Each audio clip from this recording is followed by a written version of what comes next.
Physics of Materials, Lecture 20, Fermi-Dirac distribution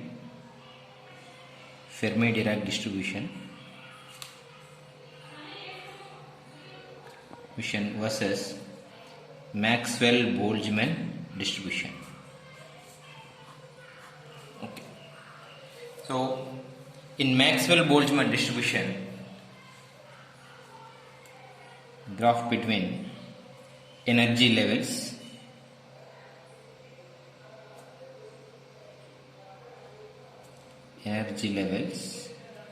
versus number of states.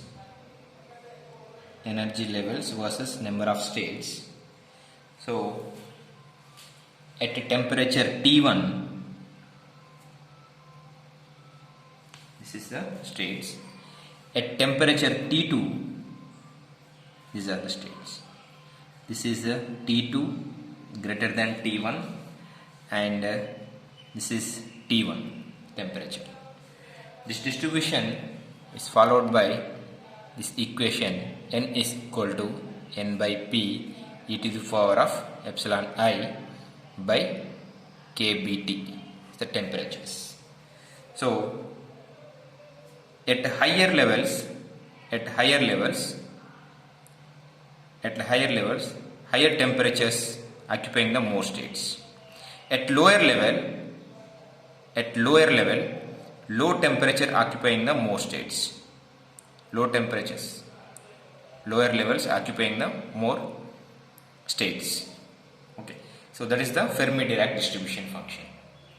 And the Maxwell-Boltzmann distribution functions.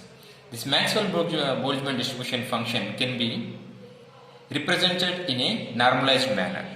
So it is replaced in a normalized manner probability of the energy states occupying P equal to P naught e to the power of minus epsilon I by kBT. So which is integration 0 to infinity P of epsilon into dE is equal to 1. Integration over this. So in P of E with respect to energy levels, so we observe this is a probability of presenting the electrons at energy levels. So at T equal to 0, it is present here only at T equal to 0. This is the T equal to 0. At T1 temperatures, this is at T1. And at T2 temperatures, it is changes like this. This is T2. So T1 temperatures up to distributed like this. At T1 temperature distribution like this, and T2 temperatures, the probability of the presenting the electrons in particular energy states. So Maxwell-Boltzmann statistics overestimates the specific heat CVE due to as temperature increases electron occupancy. This is CVE is overestimated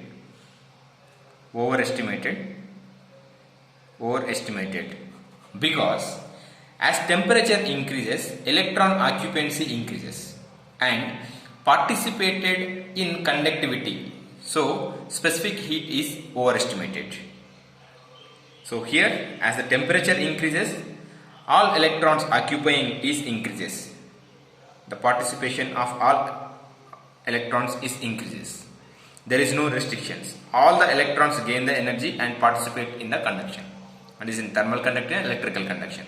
So then the specific heat is increases. But all the electrons present in a material is not participate in the conduction. So that is why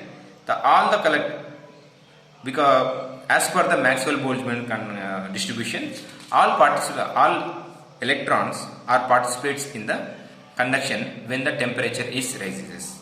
That is not correct as per the Fermi-Dirac distributions. So in Fermi-Dirac distributions, in Fermi-Dirac distributions, here f of epsilon with respect to the temperatures, here 1, 0, and this is the epsilon f. These are the remaining energy states. This is epsilon 1, epsilon 2, epsilon 3, and so on and so. This is epsilon I. So the electrons close to the Fermi energy level can move to the higher energy level. When the temperature rises,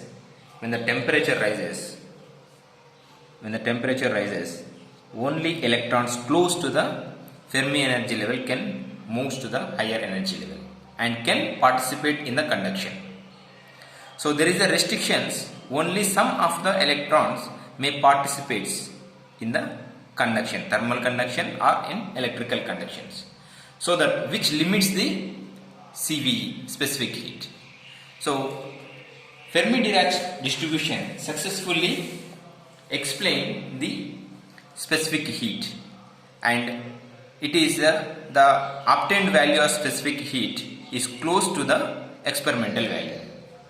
And this difference between the Maxwell-Boltzmann statistics, Maxwell-Boltzmann distribution and Fermi-Dirac distribution is, these are the classical model. These are the classical Drude model. This is classical, and it is the quantum mechanics. And it is a Drude model, and it is Drude-Sommerfeld model.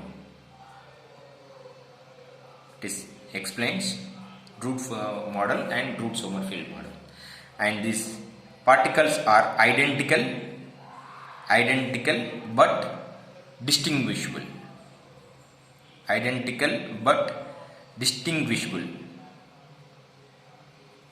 It is identical but indistinguishable.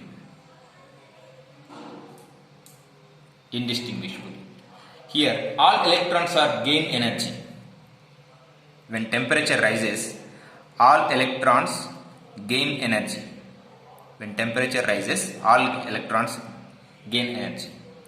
When temperature rises, only electrons close to Fermi energy level can gain energy. Okay. So these are the differences between the Maxwell-Boltzmann distribution and the Fermi-Dirac distribution functions. Okay. So these are the differences between the Fermi-Dirac functions and the Maxwell-Boltzmann functions. Okay. In the next class we will discuss about the anisotropy and periodic potential of a solid. Okay. So we will discuss further in the next class. Thank you.